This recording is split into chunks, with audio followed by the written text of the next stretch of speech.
temptation. You're a traveler because you get out there and you've got kind of an adventurous side, right? I've saw the photos on your site of you and the gorillas. You went to Rwanda. Right. Yeah. Yeah. I love to. Yeah. I've been all over. I've been Japan, Iceland, the Central America, a lot of time in Europe. So yeah, I love travel. And I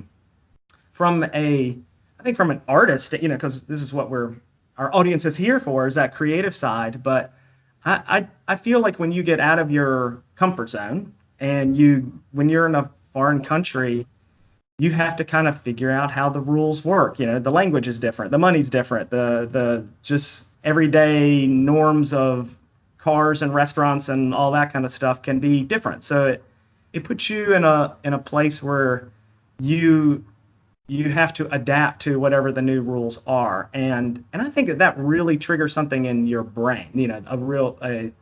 More, in other words, heightens creativity. I often find when I go on a trip like that I get a big creative bump afterwards from it. So, Is that just because you're broadening your perspective of all the different ways that society can structure itself and what's possible with humanity, or what do you take away from travel?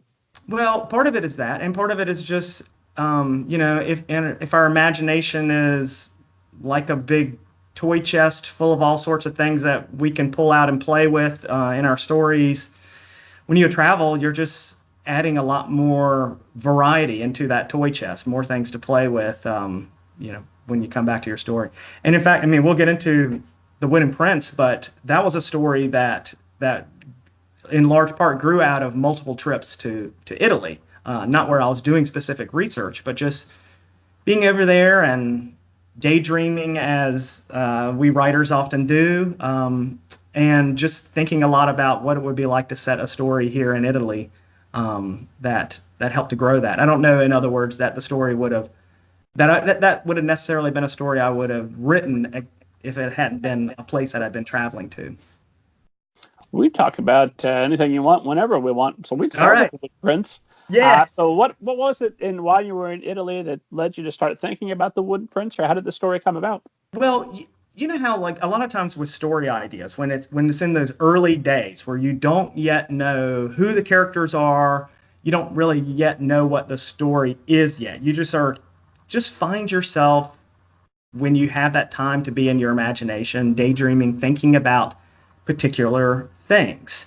And it was, and some of the things that I think were the pieces that at first didn't seem like they fit together, but started to come together into this idea for the Wooden Prince were, when I travel, I often like to read nonfiction about a place. And one thing that Italy is interesting just because I like the Renaissance and some of Da Vinci. You see a lot of, obviously, Da Vinci art and architecture and sculpture over there. But it was on one of those trips that I'd been reading a little bit about, like, Da Vinci's designs. A lot of those things that the strange tanks and flying machines and things that he was never able to build for the most part. And so I'd been thinking about that, and had also been reading a little bit about European legends, like the legend of Prester John, who was this kind of, he's not widely known or talked about today, but in medieval Europe, he was a big deal. He was the urban legend of medieval Europe, that people thought that Prester John was this ruler that was, maybe he's in Africa, maybe he's in Asia, maybe he's on an island somewhere. If we can only find him, we'll be able to bring all these wonders back to Europe. And so it was some of those various things, but then ultimately, when you're in Italy, Pinocchio is on everything. I mean, he's on every postcard, he's on T-shirts, every little tourist shop has Pinocchio on it. And the idea just finally came together of, I would like to take the Pinocchio story and retell it in a world where Prester John has been discovered, that his wonders have been brought in almost the way the Silk Road brought in a lot of things from Asia, introduced a lot of Asian things into Italy. And but here we have all these other wonders that have been introduced, and people like Leonardo da Vinci are able to actually build some of their strange machines. And so I saw that you had mentioned in one of the emails about the Da Vinci punk. Yeah, I saw you calling the book that. I thought, oh my gosh, what a wonderful new genre that you've invented. Yeah, because with the 9-pound hammer, I love some steampunk, but this world of the Wooden Prince is one that is even there's not even steam technology here, so it's all Da Vinci punk. It's all like that kind of more medieval and Renaissance technology that has been modified for magical purposes. But I guess maybe I should tell our readers just the basics of what the Wooden Prince is about, because it is a reimagining of the Pinocchio story. And I did want to ask you, did you start with Pinocchio, or did you start with This Is a Wonderful World? Why don't I put Pinocchio in it? I started with the world, first of all. I had been wanting to do something again. I just had been fascinated with this idea of Prester John. The kind of what if of history. The what if Prester John had been real? What if explorers had to discovered this magical kingdom that was within our historical world, and how it might have sent history in a different direction?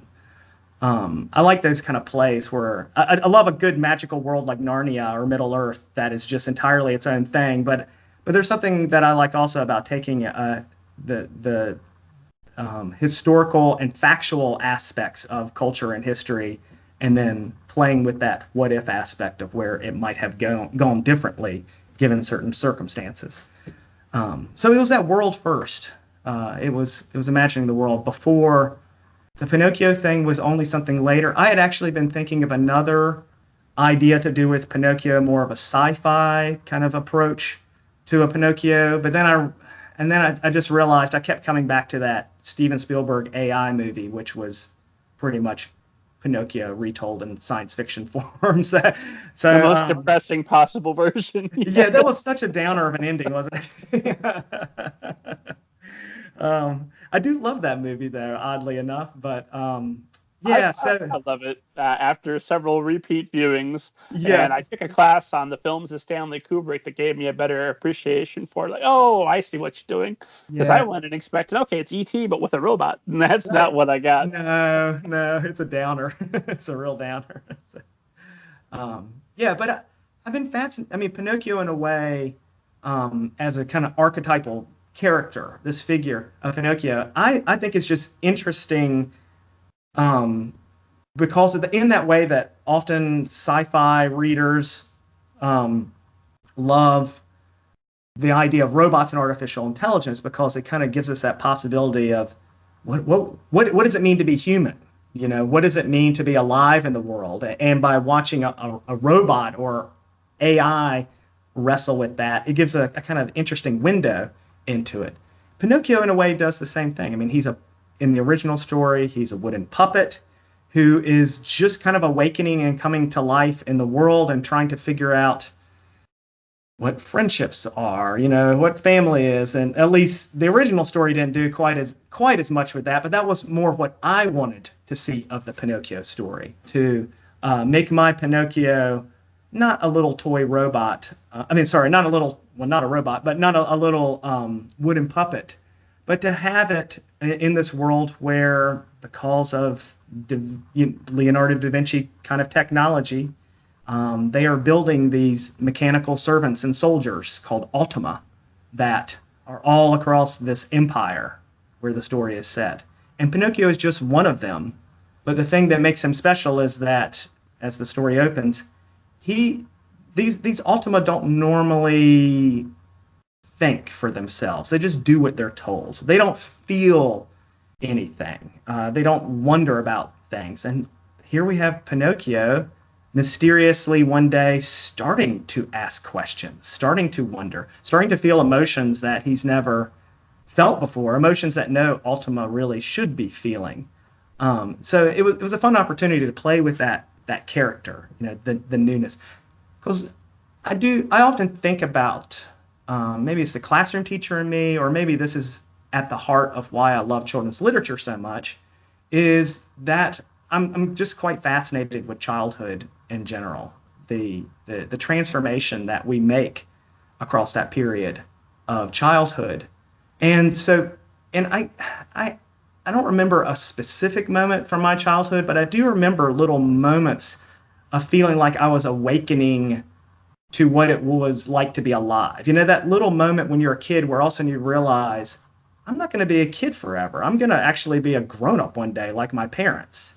And starting to, you know, that kind of, it seems kind of silly in a way, but it's also can be a revelation for a kid, you know, that, oh yeah, it should be so obvious, but I really am going to be a grown. What is that going to be like? And those little moments, in other words, feel like awakenings for children. And so I wanted Pinocchio to reflect that, but it's all kind of compressed for him into the span of a couple of weeks as the story goes. So. That makes perfect sense now that you say that, because that is very much what the Pinocchio story has always been about, and certainly what your version of Right. Pinocchio is about. Where to start with this book? I love what you did with Geppetto, because all the touch points are there. There's a cricket. Not to worry, esteemed audience, you're going to get it. You get your cricket, you get your blue fairy, you get your getting swallowed by not a whale, but a sea monster, right? A whale-ish. Yes. But right away, like, Geppetto was always, at least in my touch point, of course, although I've read a couple of different versions of Pinocchio, has always been the Disney cartoon, which I feel, and in fact, I saw a picture of your office where you've got a picture of the Disney Pinocchio, at least when the picture was taken. Yeah. You had it framed above your desk. Yes. Did you have that in your mind as your version of Pinocchio prior to Italy, or what was your version going in? Well, I think that I will admit, I didn't particularly love Pinocchio. I didn't love that Disney movie. I think that Walt Disney did some brilliant things with the movie. In the original Carlo Collodi story, the cricket is not Jiminy Cricket, but he's just called the Talking Cricket. And Pinocchio smashes him in like one of the first chapters with a hammer and kills him. You know, and so that you know, that idea that Walt Disney had of, let's make the cricket Pinocchio's conscience. So it'll be his traveling companion across this. So some of those things were really smart, but in general, I didn't love the way the Disney movie and a lot of the originals, like the Carlo Collodi, were a little preachy to kids. You know, a little bit of this, like, don't be a naughty kid, don't be a bad boy, listen to your parents, don't lie.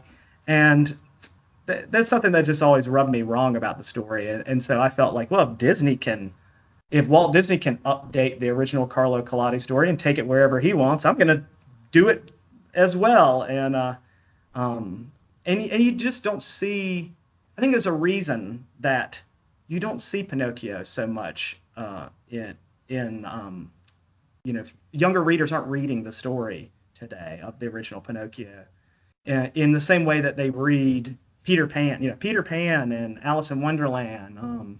They have really kind of held up in a lot of ways, and I think there's a reason that Pinocchio story has not held up. It was time for a modern update, in my opinion. Well, I do love the idea of, oh, look, that cricket is talking. Smash! Yeah, it's kind of funny, actually. It's shocking if you're thinking of Jiminy Crickets.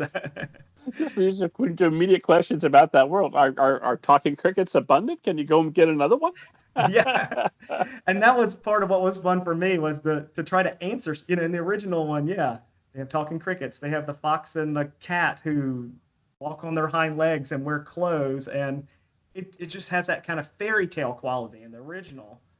And I wanted to take that and do that little more epic fantasy thing of the world building behind it to explain, you know, why do we have a talking cricket in this world? Why do we have a fox and a cat who actually, you know, are kind of anthropomorphized like humans? And here, that's where I got to play on that Prester John thing, that all of these creatures have been introduced into this Renaissance Italy by way of his kingdom. Brought in. And there's a lot of detailed explanation, I felt, by the time I got to the end, that if this were offered, I could go and take a master's class on designing automatia and transmutation, and by God, I could be a Geppetto if only I had the technology available. Yeah. I didn't want to talk to you about world building, but I just wanted to compliment you, Geppetto, because Geppetto was always, at least from the Disney cartoon, was the problematic character for me, because he's not good at being Geppetto. Like, he makes the puppet and he's sad and he's like, oh, I wish I had a real boy. And then the blue fairy comes, makes him a real boy. And then the first thing he does is like, well, time for school. Get out of here. Yeah. And then when he finds out his little boy that he's wished for is lost, he's like, well, I guess the only place he could be is the sea. That's where I'll go check. And that, yeah, the logic is off, isn't it? So... Whereas this Geppetto, you can imagine what his life is like if Pinocchio never comes into it. He's got a fairly tragic backstory. I don't know how spoilery we want to get. Okay, yeah. But he's a spy. He's in motion. He's risking himself, risking prison at every turn. This has made Geppetto one of my least favorite characters in children's literature. Genuinely compelling through your retelling. Good, thank you. Yeah, it was fun to make him, this fugitive on the run, and to have more of a reason that he might feel conflicted about, could Pinocchio be a child to him? Could he be a parent to this Ultima, this little wooden boy, having gone through the loss of the tragic loss of his own family. But thanks. Yeah, he was a fun character to play with, and to tease that out a little bit more, because in the original, the Geppetto he wants a son. He just wants a little boy, and this one, he's not quite motivated in that same way. So it's the getting to that point is a little more of a challenge for both Geppetto and Pinocchio. The original Geppetto, if I'm the adoption board in my mind, has wrote deny. No, it's not a suitable father. Sure. Yeah, I'm not sure this Geppetto would get approved either, but he's got plenty of flaws of his own. That's true. Although I love the moment without getting too deep or spoiler, because he's Pinocchio is coming about and understanding what is life, what am I. He's Geppetto gives him a little speech about all of life is precious. This is the difference between us and the Automatos. We're human beings are transmuted of the spiritual beings that contain us, and that is sacred. And then literally within that, I think it's the same chapter, they come across Geppetto's home. It's like, oh yeah, this is where they came through and they killed everybody. yeah, right. Yeah, the kind of irony of this is where you were supposed to be, but so you can just see little poor Pinocchio's gears turning, like, whoa, wait a minute, this isn't adding up. Yeah, I thought you just said that life was precious, right? So... Note to self: not everyone apparently feels that way.